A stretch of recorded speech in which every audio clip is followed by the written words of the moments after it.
शहर के दशहरा मैदान पर कांग्रेस एवं मध्य प्रदेश कमेटी द्वारा आयोजित सभा को संबोधित करने के लिए राहुल गांधी के साथ ही कांग्रेस के कई वरिष्ठ नेता पहुंचे। युवराज ने मध्य प्रदेश में कांग्रेस की सरकार बनाने का आह्वान जनता से करते हुए बीजेपी की कमियां गिनाई। कांग्रेस उपाध्यक्ष राहुल गांधी गुरुवार को दशहरा मैदान पर शहर कांग्रेस एवं मध्य प्रदेश कांग्रेस कमेटी द्वारा आयोजित सभा को संबोधित करने के लिए तय समय से लगभग 1 घंटा देरी से पहुंचे। राहतगढ़ में सभा को संबोधित करने के बाद कांग्रेस के युवराज भोपाल के रास्ते करीब 3:57 पर इंदौर पहुंचे। युवराज के मैदान पर पहुंचते ही कांग्रेसी कार्यकर्ताओं ने उनका जोरदार स्वागत किया। माइक संभालते ही युवराज ने इंदौर को कमर्शियल कैपिटल बनाने की बात से अपना संबोधन शुरू किया। उन्होंने कहा कि इंदौर को ऐसा शहर बनाना है जहां व्यवसाय वापस लाकर युवाओं के लिए रोजगार पैदा करना है। कि अगर कोई अमेरिका में बात कर रहा हो या इंग्लैंड में बात कर रहा हो और उससे किसी ने पूछा भाई इंदौर क्या है,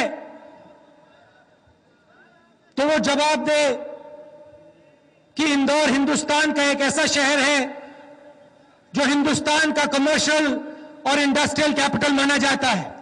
बंबई पहले नंबर पे, बेंगलोर दूसरे नंबर पे, हैदराबाद तीसरे नंबर पे, शायद पुणे चौथे नंबर पे। ये जो शहर बने, ये कमर्शियल कैपिटल बने, तो क्यों बने? इसका कारण है, कारण यह है कि इन शहरों को बाकी दुनिया से जोड़ा गया और इन शहरों के अंदर जो लोग रहते थे, उनके जो हाथ बंधे रहते थे, उनको खोला गया। साथ ही इंदौर को देश के 5 मुख्य शहरों में लाना है। युवराज राहुल गांधी ने अपनी दादी और पापा की कहानी बताते हुए अपने पापा को अपना हीरो बताया और उनके ही नक्शे कदम पर चलने की बात कही। साल की उम्र के थे जब वो इस देश के प्रधानमंत्री बने और मैं छोटा था, मैं उनको रोज देखता था और रोज वो लड़े और मैं उनको देखता। मेरे पापा मेरे हीरो थे। जैसे आपके पिता आपके हीरो है ना, है ना? सिंधिया जी के पिता इनके हीरो थे ना, है ना? तो हमारे सबके हीरो होते, मेरे पापा मेरे हीरो थे और मैं उनको रोज देखता था। खड़े होते थे, जाते थे, लड़ते थे। और आप सब लोग अपने भाइयों को देखते हो, अपने माता पिता को देखते हो, कहते हो ये मेरे हीरो हैं और इनको ये जो सिस्टम है आस्ते आस्ते आस्ते आस्ते आस्ते कुचल रहा है। जब तक हमने इस बात को नहीं बदला, जब तक हमने हर हिंदुस्तानी के हाथ नहीं खोले। युवराज ने बीजेपी को आड़े हाथों लेते हुए कांग्रेस को विकास का मुख्य प्रतीक बताया। कांग्रेस के बखान में उन्होंने कहा कि कांग्रेस ने 3 गुना ज्यादा सड़कें बनवाई हैं, गरीबों का हाथ थामा है और जनता के लिए कई योजनाएं बनाई है। स्ट्रक्चर से बात बन जाती है। उनका कहना है कि भैया हमने सड़क बना दी तो बात बन गई।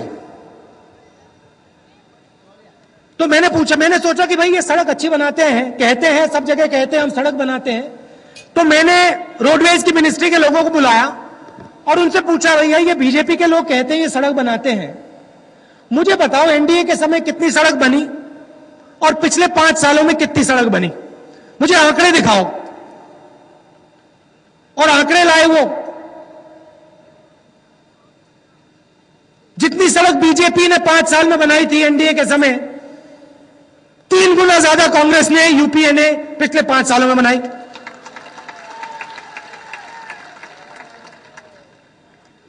सड़क की बात करते हैं, हवाई जहाज की बात करते हैं, इंडिया शाइनिंग की बात करते हैं। आपको याद होगा 2004 में इंडिया शाइनिंग चमक गया।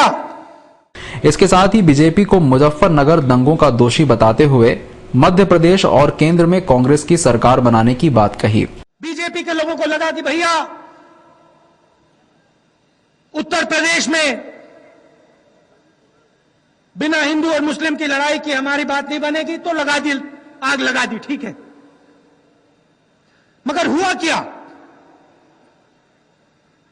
हुआ क्या मैं आपको बताता हूं। परसों मेरे कमरे में, ऑफिस में एक पुलिस का अफसर आया, इंटेलिजेंस का। कांग्रेस पार्टी ने अपने युवाओं के प्रतीक युवराज को इंदौर बुलाया और युवराज ने युवाओं के लिए रोजगार लाने और उन्हें बड़े सपने देखने की बात कही। देखो, सपना बड़ा होना चाहिए, छोटे सपने से कुछ नहीं होता है। अगर मैं आपसे कहूं भैया इंदौर में सुनो, अगर मैं आपसे कहूं कि इंदौर में हम 5-6 कारखाने लाएंगे तो बात नहीं बनेगी। लेकिन युवराज ने शिक्षा पर कोई भी बात नहीं की। राहुल गांधी के साथ ही वरिष्ठ कांग्रेसी नेताओं ने जनता को संबोधित किया। बुधवार को हुए हाईकोर्ट बार एसोसिएशन के चुनाव में पीके शुक्ला अध्यक्ष निर्वाचित हुए। देर रात आए चुनावी नतीजे में शुक्ला ने अपने प्रतिद्वंदी घनश्याम यादव को 73 वोटों से हराया। हाईकोर्ट बार एसोसिएशन के चुनाव बुधवार के दिन में संपन्न हुए। रात को आए चुनाव नतीजों में अध्यक्ष पद पर पीके शुक्ला को जीत मिली। पीके शुक्ला ने जीएस यादव को 73 वोटों से हराया। वहीं उपाध्यक्ष पद पर पवन जोशी 300 से अधिक मतों से विजयी हुए। सचिव पद पर आकाश शर्मा और सह सचिव पद पर मनीष खांगला विजयी रहे। अध्यक्ष पद पर विजयी होने के बाद पीके शुक्ला ने कहा वो वकीलों के हित में काम करेंगे। साथ ही कोर्ट परिसर में कैंटीन के साथ ही जूनियर वकीलों के लिए 3,000 रुपए सहायता राशि देंगे, जिससे उन्हें वकालत करने में सहायता मिल सके। उतनी क्षमता से मैं सभी के हित में काम करूंगा, तन मन धन से काम करूंगा और ईमानदारी से काम करूंगा। और जो सब अभिभाषक महोदयों ने मेरी और मेरी टीम पे विश्वास जताया है, मैं उस पर पूरी तरह से खड़ा होने का प्रयत्न करूंगा और अभिभाषक वर्ग के उन्नयन के लिए समग्र रूप से प्रयत्न करूंगा। चुनावी नतीजे आने के बाद कोर्ट परिसर में वकीलों ने जमकर जश्न मनाया। वकीलों ने नव निर्वाचित अपने साथियों को फूलों की मालाएं पहनाई और मिठाइयां भी बांटी।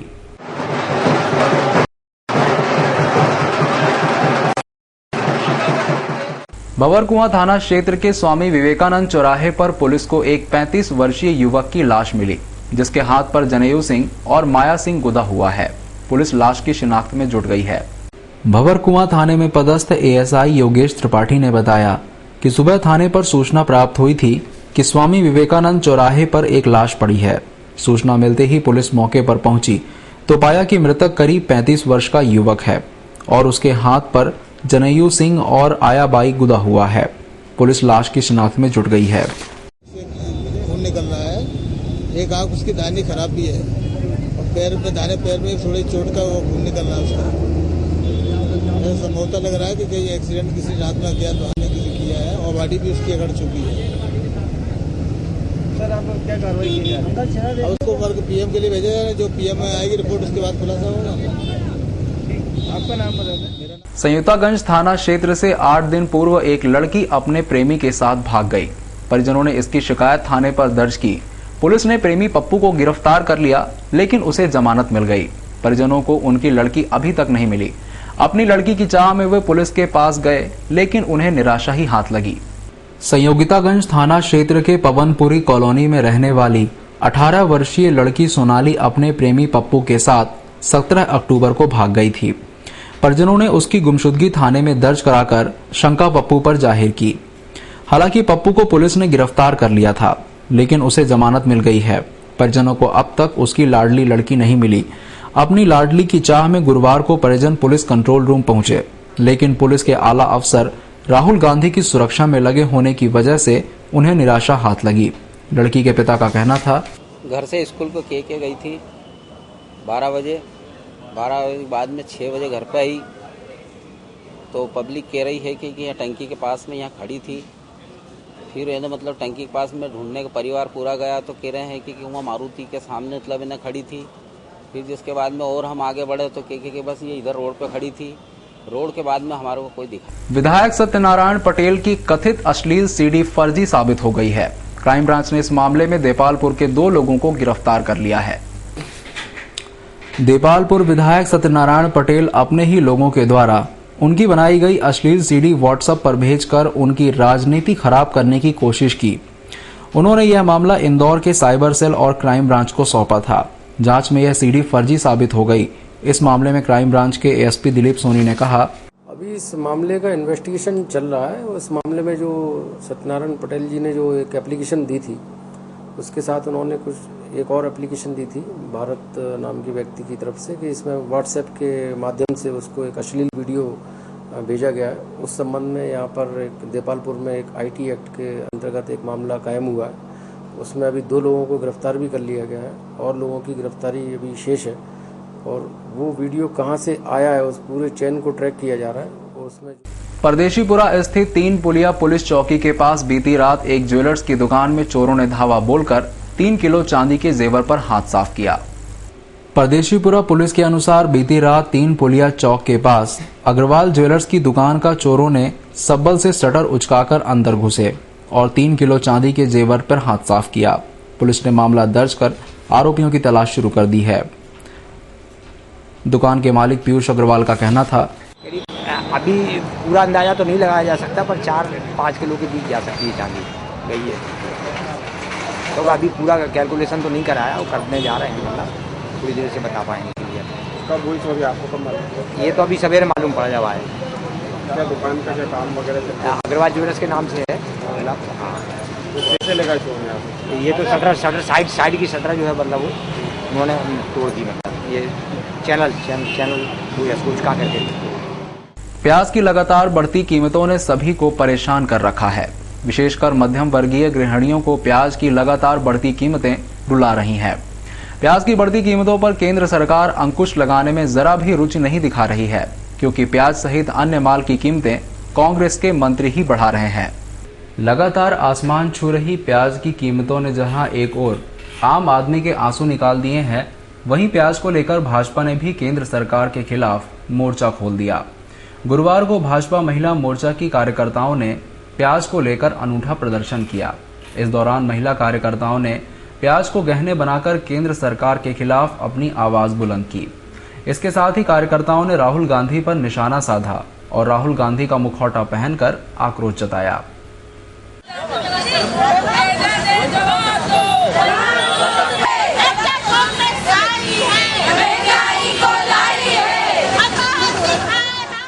महिला कार्यकर्ताओं का कहना था कि केंद्रीय मंत्री बयान देते हैं कि प्याज का आयात किया जाएगा, तो दूसरे ही पल प्याज की कीमतों में गिरावट आ जाती है, और जब वे निर्यात करने की बात करते हैं तो एक ही दिन में प्याज की कीमतें बढ़ जाती हैं। इससे साफ जाहिर होता है कि केंद्र सरकार ही प्याज की कीमतों का खेल बिगाड़ रही है। प्याज जो अटल जी के टाइम पे अटल जी की सरकार थी, आप सब उससे साक्षी हैं कि 35 रुपए मात्र किलो प्याज हुआ था और उस सरकार को गिरा दिया गया था। तो मैं राहुल गांधी जी से पूछना चाहती हूँ कि आप जहाँ भी सभा ले रहे हैं देश में, जाके अपने परिवार का दुखड़ा रो रहे हैं, जबकि आपको इस 100 रुपए किलो जो प्याज को बढ़ाया है, इस पे आपको जनता की पुकार सुनना चाहिए कि जनता को आप रोटी और प्याज नहीं दे सकते और आपके परिवार की गाथा बताकर क्या वोट मांगना चाहते हैं? आप क्या दिखाना चाहते हैं पब्लिक को कि आप जो परिवार की कहानी सुना रहे हैं? भारतीय जनता पार्टी महिला मोर्चा यही विरोध कर रहा है कि आप यदि वास्तव में सच्चे नेता हैं तो पब्लिक में जाकर उनके दुख को पूछे और उनकी दुख और दर्द से निवारण करने के उपाय सोचे।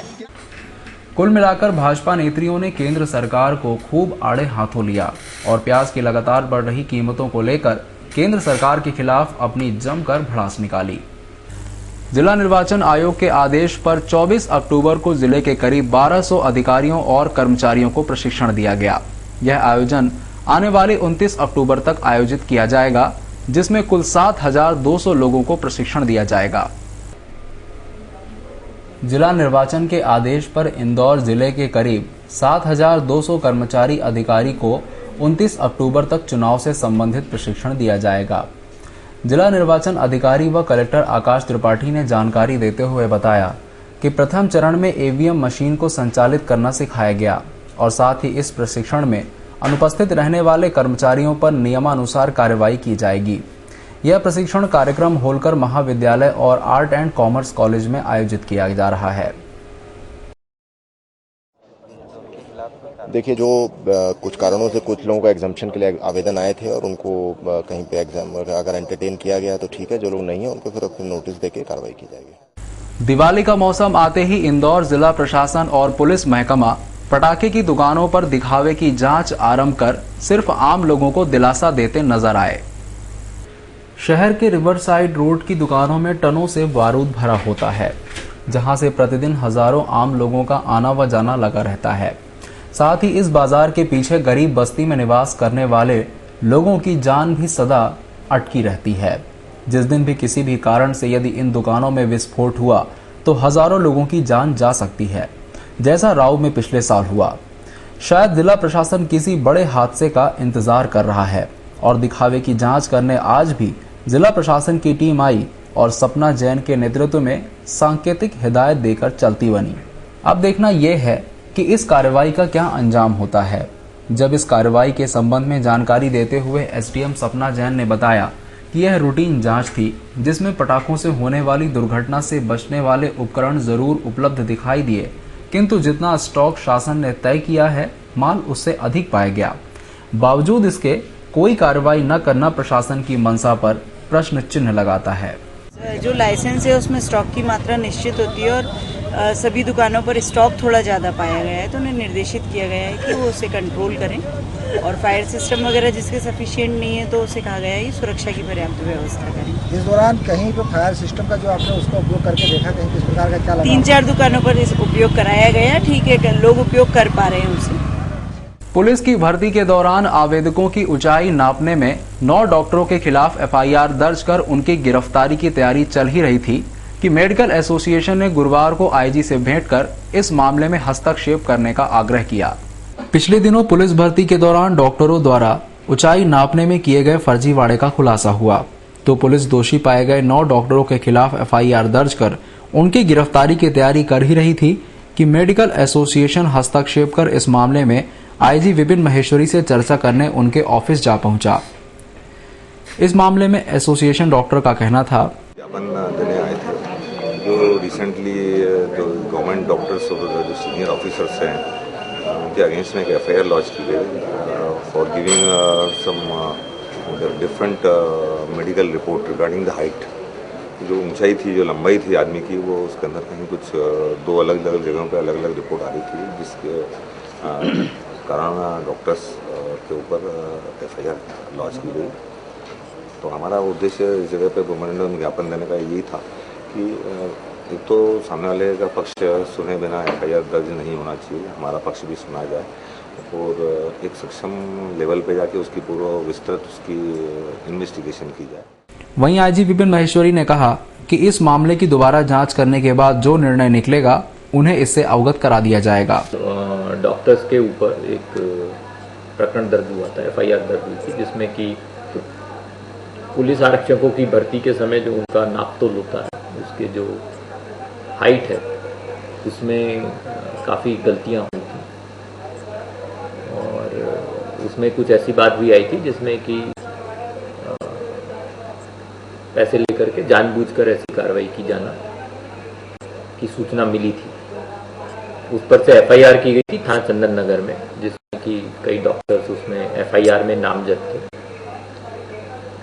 उसी संबंध में 8 डॉक्टरों का एक जो इंडियन मेडिकल एसोसिएशन है उनके रिप्रेजेंटेटिव यहाँ पर आए थे और उन्होंने उसकी विवेचना करने हेतु बात कही है।